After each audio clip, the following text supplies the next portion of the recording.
Hey, what's up, everybody? I'm Justin Young, and he is Kory Keys, a familiar friend of hoopsing.com. He used to work with us a long time ago. He's been a coach, a teacher, probably been a referee, all kinds of stuff. And Kory is a special guest this week right here on the Fast Break. We're going to talk a lot about the Georgia high school basketball state playoffs. Kory, you had some fun stuff to talk about on Twitter, and I wanted to bring you on. But how you doing, man? You doing all right? Man, I feel like we're getting the band back together a little bit. It feels that way. At It least feels that half. way. Yeah, we've got like the rhythm section going, right? We just need everybody else to fill it out.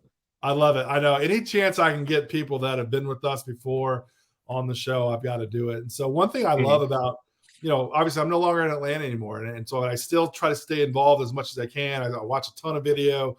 I talk to a lot of people back home all the time. And one of the things that keeps me connected, obviously, is Twitter, like everybody else. And you had tweeted out something during the week that I was like, that's so good that I wanted to bring you on here to talk about it. Because as we know, the brackets are out now for Georgia high school basketball. The march to Macon is now officially upon us. Teams are working on, their opponents, and they're getting their game plans ready. And I think anybody that's been in the Peach State for a long time, you just kind of know that this is how it goes. That Region 1 is going to play Region 4, or however the bracket's always going to be every year. It's a pretty standard way of doing it, and we've kind of accepted that.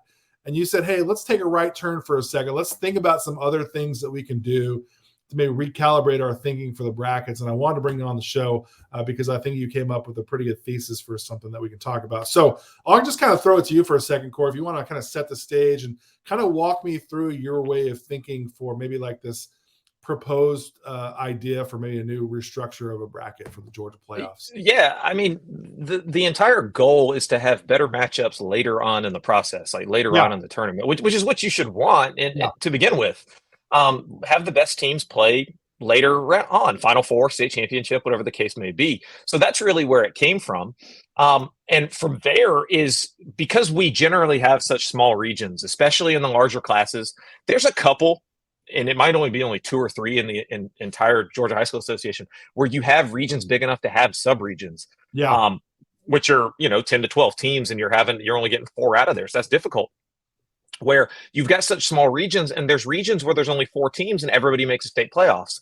But you and I both know that's not equitable. It's just not equitable to the regions that have more schools than 4, obviously. Sure. And some teams just have, a more battle-tested team, and they get left out because they're in a bigger region, and that's not fair.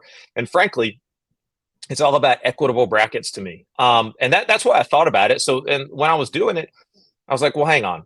Basketball is just about the only sport of the big team sports, that is. Because obviously football doesn't do region tournaments, baseball doesn't do region tournaments. And I've talked to baseball coaches, and they said, wait, that's how you determine the state playoff, your state playoff teams. And if a team loses like that, then they're done. Even if they had a great year. And I'm like, yeah, they're like, that's insane. And it is, because we don't value the regular season at all. Because the reality is you could go 0-25, win 1 game, and go to the state playoffs. Sure. And it's it's a rarity, but it's happened. Yeah, it's a thing. And that's not really what we should be doing. Like, hey, that's a great story. But, what about the kids that lose, that had a great regular season, and now they lose and they have to go home? Sure. So it's unfair to them. So nobody's winning in that situation. So what I thought is look, instead of the region tournaments being the be all end all, which is what they are right now, nothing matters except the region tournament, which means you're completely devaluing a 25 game schedule that starts before Thanksgiving and ends in early February. That's a long time. Coaches and players prep all year for this, right?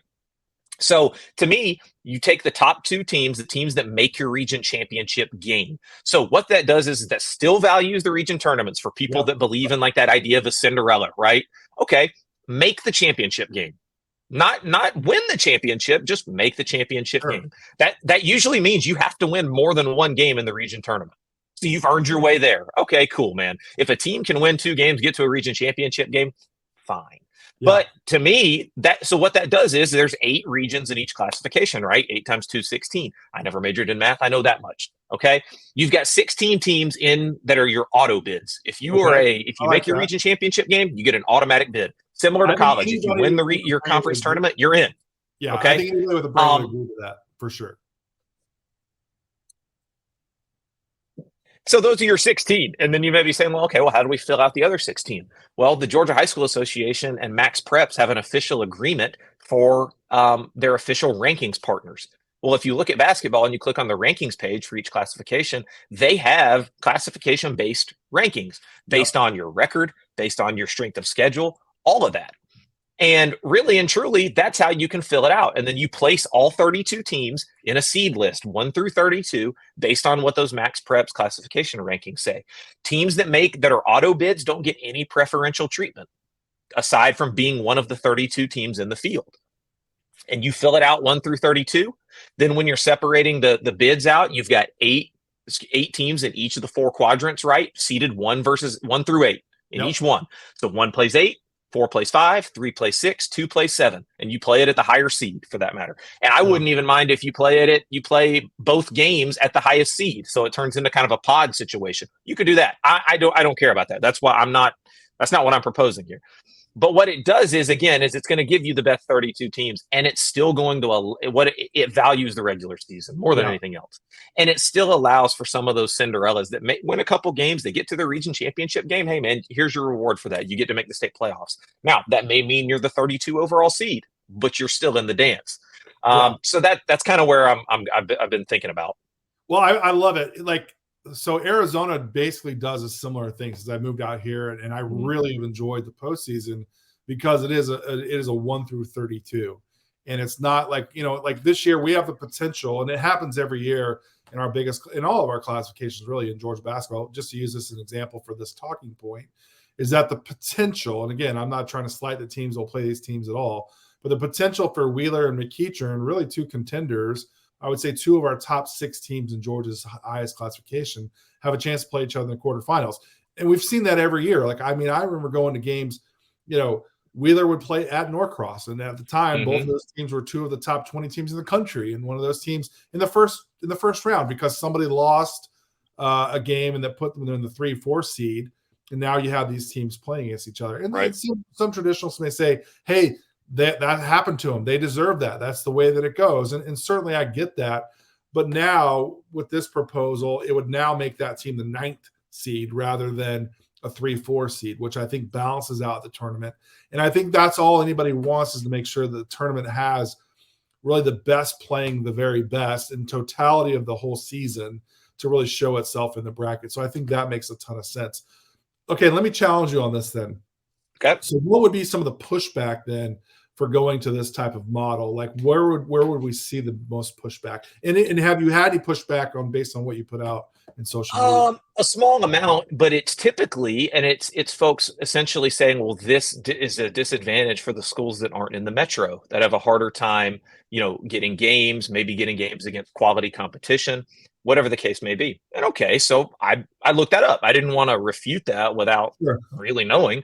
So I looked it up, and I looked at 7A. Here's the deal about 7A. There's only 5 schools outside the metro that are in 7A. Yeah. There's 5. So in my proposal, 40% of those schools would get automatic bids. Yeah. So if the 7A bracket started today, Lowndes and Valdosta are both in that top 32, and they both made their region championship game. So they're both in regardless. Yeah. They both would have been at-large bids if they didn't make it. Yeah. And so from a proportionality standpoint, 7A just happens to be almost entirely metro schools. So if you start looking down the classifications, look at 6A. And when I sit there and I take a look at 6A, okay, Lee County. Lee County is like the number 3 or 4 overall 6A school, right? In the Max Preps rankings. They won 23 games. It tells you straight up that regardless of what you do, winning games matters more than anything else. And so no matter who you're going to be able to play, no matter who you can schedule. And here's the thing, what Lee County did. Lee County actually did schedule some metro schools. Not that you have to do that, but they did. And they won enough games to where, look, 23 wins would put them as a 1 seed. They would be a 1 seed in their own quadrant. And when you look at 6A, here's the teams currently ranked in the top 32 of the Max Preps rankings as of today, okay? You've got Grovetown and Lee County would both be 1 seeds, okay? You've got Brunswick would be in. Tift County would be in. Lakeside Evans would be in. Effingham County, Veterans, Habersham Central. That's just to name a handful. Yeah. Evans, Houston County, and Gainesville, if you wanted to count that. Gainesville would be 32. Those are all outside the metro. And so once you get into classifications that have more non-metro schools, you're going to get more non-metro representation. Yeah. It's just a math thing. Twos that are non-metro teams that know that they're going to be good, like a state title contender. I mean, I think Grovetown is a good example of that, right? Like based on the year they had this year, man, they scheduled everybody, right? Mm-hmm. And you know, good for them that they did. And I think when a team that they know what their talent looks like, they're going to schedule appropriately. We've seen teams from Savannah do that. We saw Tift County do the same thing. Heck, we even saw Wilkinson County, even in the smallest division, do that over the course of the years. Which leads me to this. Georgia does use the power system for the smaller classifications they used to, right? Like with the private school. They did. That's what I'm saying. They've used it before. It's there. It's there. And it's worked. And I would argue that those are the ones that it did feel like those games really did pin the Goliath versus Goliath. And it really did feel like it matched up the games that really warranted a state championship game. Not to say the other ones don't, but at the end of the day, you definitely want to have the two best teams playing for the title, you know? Which is, again, is the entire thing. And like, I've never coached a team that was going to be one of the, you know, a state title type team. Sure. I mean, I've coached teams that went to the 7A Elite 8. But even for me, I just want equitable brackets. That would be cool, you know, because a bad matchup and you end up, you know, a team wins 18, 19 games, has a good year. And just because of what you did in one game in the region tournament, well, now you've got to go play like maybe one of the Goliath, when the reality is you probably should have played them in at least the second round. Maybe you should have had a more favorable first round matchup. This gives more kids the experience of being able to advance in the state tournament as opposed to some of the other situations. I think what it also does too, Kory, is that like Georgia, I think, is one of the 5 best states in the nation. Like, I mean, I spent my entire career traveling the country watching high school basketball and be like, oh, you're biased. I'm not biased. I'm truthful. Georgia's one of the 5 best states in the country when it comes to it. And it honors what we have in our state. It really does, I think, honors the talent. It honors the coaching. It honors the competition. When we really do put our very best against each other. And I will say that I think our state, and I don't know if it was a byproduct or maybe it was just part of, you know, the way we operate in Georgia, is that there you look at how many great events happen within the borders of our own state. And these teams are playing against each other in the regular season because they want to compete against the very best. And that's one thing I'm really proud of our state. I feel like the last decade, we've really leveled up in that, where guys are just like, I want to play everybody, which is really great to see, which in turn has given us so many great matchups. Like I'm watching the All-Star game last night. Okay. And I'm watching Jabari Smith and I'm watching Walker Kessler. And I'm sitting with people out here in Arizona who have no idea. I'm like, those two kids played against each other in the state playoffs in Georgia. Like, what? Oh my gosh, that's so cool. And it's like we have so many of these types of examples over the course of the years. I mean, you even go back to when I first got started.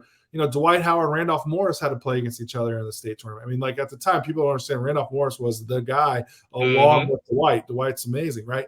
And so we have all these great players, and you had, you know, all those great Wheeler teams playing against those great Norcross teams. You want to have those things on this platform. It is Duke against North Carolina in the NCAA tournament. Like that's what you would love to see that, you know? Well, and I think the biggest thing is just not being resistant to change, right? Because we've changed before. Because they, up until about the early 2000s, the top 2 teams in each region made the state playoffs, and the regions back then had 10 to 12 schools, and everybody was in a sub-region within their own region. You had a lot of good teams who didn't even make the state playoffs. Like we have expanded. So there has been some progress, right? We expanded it to 32, made it top 4 for each. Okay, that's cool. But I think we can tweak it, because from what I'm proposing, at least, there's not a big difference. It's the same dates. Sure. It's the same host. Yeah. The structure's there. It's just, hey, and here's the deal. And here's the biggest reason why you use the Max Preps rankings. There's no bias. There's no human bias in this at all. It's there for us. It's there for, I think it updates 2 days a week.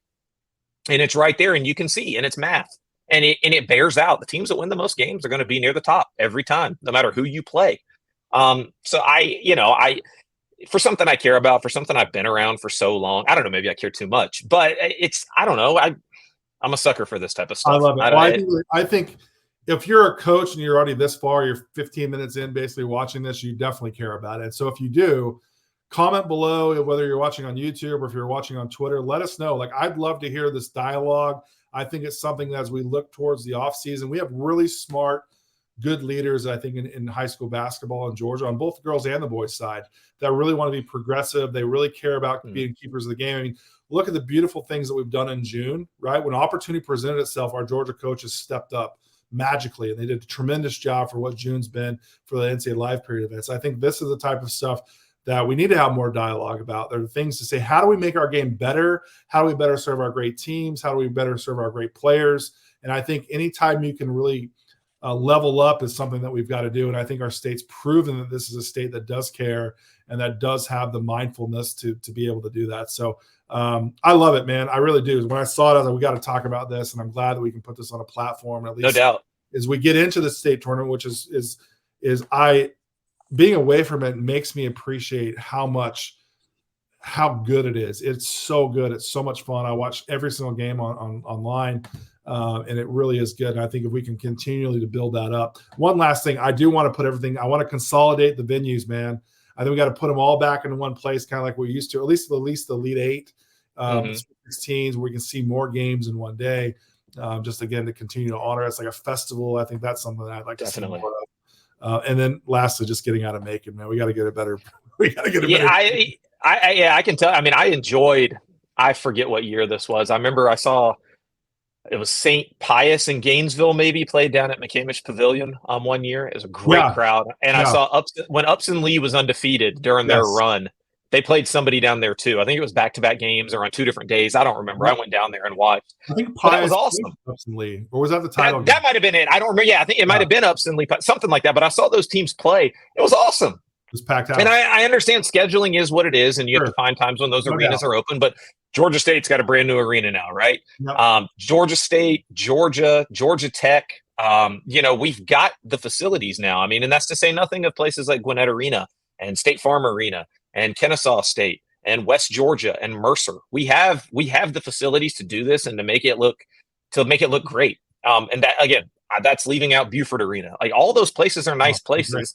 And I think you're right. Make it a destination for the kids, because that's what we're doing this for, right? Like, I know, like, I'm nerding out, like, we're talking about this because we like it and all, but we don't get to play. We don't get to step across the lines. I'd love to if I didn't think I'd injure myself. Sure. But like, these kids, man, like, this is what we're doing this for. So why not make it the biggest and best possible thing we can for the kids? Why not? Yeah. We have that power. We have that influence. Let's do it. Totally agree. I think that's a good place to end it right there. Again, if you're watching it, make sure you like and subscribe this. If you're on YouTube, if you're on Twitter, retweet it, share it with people. If you're a high school coach, let us know what you think. Like, legitimately, love to hear it. I love that, Kory, you thought this through. I love that we had this conversation. Again, I think it's really for the good of the game. And man, enjoy the playoffs, man. Enjoy it. Let that March to Macon happen. It's gonna be a ton of fun. You know it. We're gonna have tons of coverage on hoopscene.com, so make sure you follow along as well. Kory, we got to do this more often, man. We got to keep the band together. Keep playing. Definitely. Anytime, bro. This was a ton of fun. Appreciate it, Kory. Yep.